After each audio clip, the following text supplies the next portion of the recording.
បងប្អូនរឹងមាំឡើងបងប្អូនទោះក្នុងកលៈទេសៈនេះក៏ដោយមិនថាបងប្អូនមិនថាខាងខ្ញុំគឹមសាននេះគឺយើងសុទ្ធតែជួបបញ្ហាដូចគ្នាបងប្អូនជាពិសេសបងនៅកងទ័ពជួរមុខនិងបងជនភៀសសឹកគឺគាត់រងការវាយប្រហារពីចៅសៀមរងការវេទនាលើការរស់នៅប្រចាំថ្ងៃមិនថាចំណីអាហារការគេងត្រូវចាក់ឆ្ងាយពីផ្ទះសម្បែងសារមួយនេះខ្ញុំចង់ឲ្យបងប្អូនរឹងមាំទាំងអស់គ្នាឡើងមិនថាខ្ញុំមិនថាបងប្អូនគឺយើងនាំគ្នារឹងមាំឡើងដើម្បីទប់ស្កាត់ការឈ្លានពានពីចៅសៀមឲ្យវាមានកម្លាំងមកគ្រប់គ្រងនៅលើយើងបានយើងទាំងអស់គ្នាមិនថាជួរមុខជួរក្រោយគឺយើងស្រះដៃគ្នាជួយគ្នាមិនថាអ្នកមានថវិកាឬក៏អ្នកមានស្បៀងអ្នកមានកម្លាំងគឺយើងត្រូវតែជួយគ្នាទាំងអស់គ្នាគឹមសានយើងក៏មានទឹកចិត្តបន្តិចបន្តួចជួយបងប្អូនភៀសសឹកយើងបានផ្ញើទៅតាមបងដែលគាត់បើកមូលនិធិហើយយើងសង្ឃឹមថាបងប្អូននឹងថែរក្សាសុខភាពបងប្អូនទាំងអស់គ្នាកុំពិបាកចិត្តហួសអ្វីដែលបងប្អូនអាចធ្វើទៅបានទីមួយហ្នឹងគឺបងប្អូនត្រូវតែមានផ្លូវចិត្តរឹងមាំសុខភាពរឹងមាំដើម្បីយើងជាកម្លាំងតស៊ូទាំងអស់គ្នាបើសិនជាបងប្អូនបាក់ទឹកចិត្តបងប្អូនសុខភាពចុះខ្សោយឈឺបងប្អូនអត់មានកម្លាំងនឹងតវ៉ានឹងយកឈ្នះពីចៅសៀមទៀតទេយើងត្រូវតែរឹងមាំទាំងអស់គ្នាហើយអរគុណដល់បងទាំងអស់គ្នាជាពិសេសបងម្ចាស់មូលនិធិដែលស្វាស្វែងរកស្បៀងស្វាស្វែងដឹកជញ្ជូនជួលនេះទៅដល់បងប្អូនជនភៀសសឹកនិងបងជួរមុខហើយខ្ញុំនៅខាងជួរក្រោយនេះក៏ប្រឹងប្រែងដើម្បីស្វាស្វែងរកជំនួយជួយទៅបង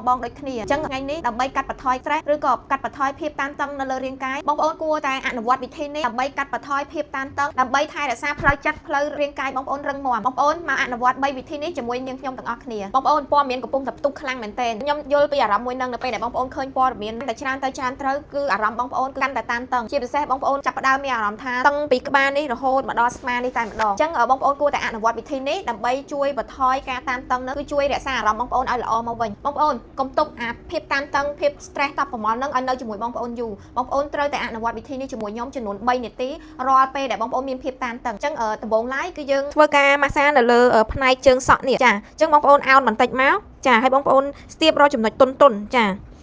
ស្ទាបរកចំណុចទន់ហើយបងប្អូនចុចឲ្យជាប់មកហើយបងប្អូនស្រូបដង្ហើមចូល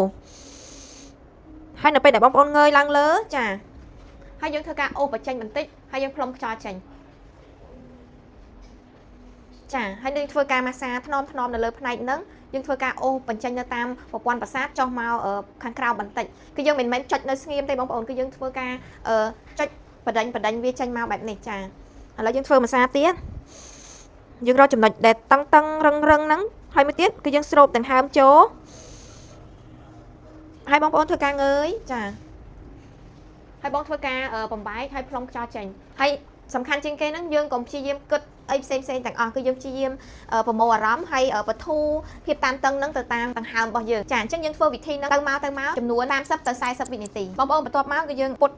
ករបស់យើងមកផ្នែកម្ខាងហើយយើងព្យាយាមរកចំណុចរួមតុននេះចាហើយយើងយកមេដៃរបស់យើងចាច្បាច់ចាគឺយើងធ្វើការច្បាច់បធូរមកតិចមកចា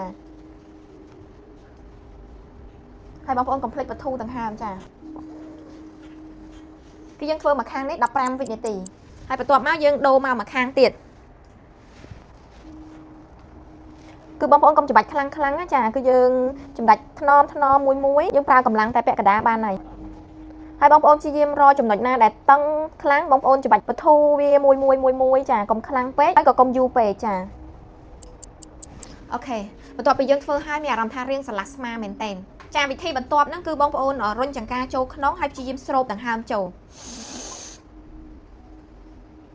ហើយគឺយើងធ្វើការងើយហើយយើងផ្លុំខ្យល់ចេញហ្នឹងគឺបងប្អូនព្យាយាមផ្លុំឲ្យអស់ពីពោះតែម្ដងចាគឺយើងធ្វើម្ដងទៀត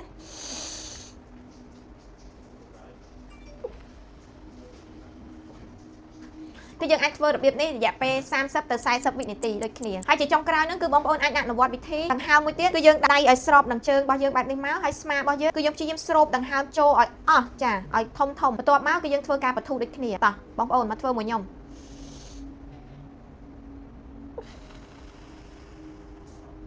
គឺបងប្អូនព្យាយាមស្រូបឲ្យអស់បានប៉ុណ្ណាយកប៉ុណ្ណឹងចា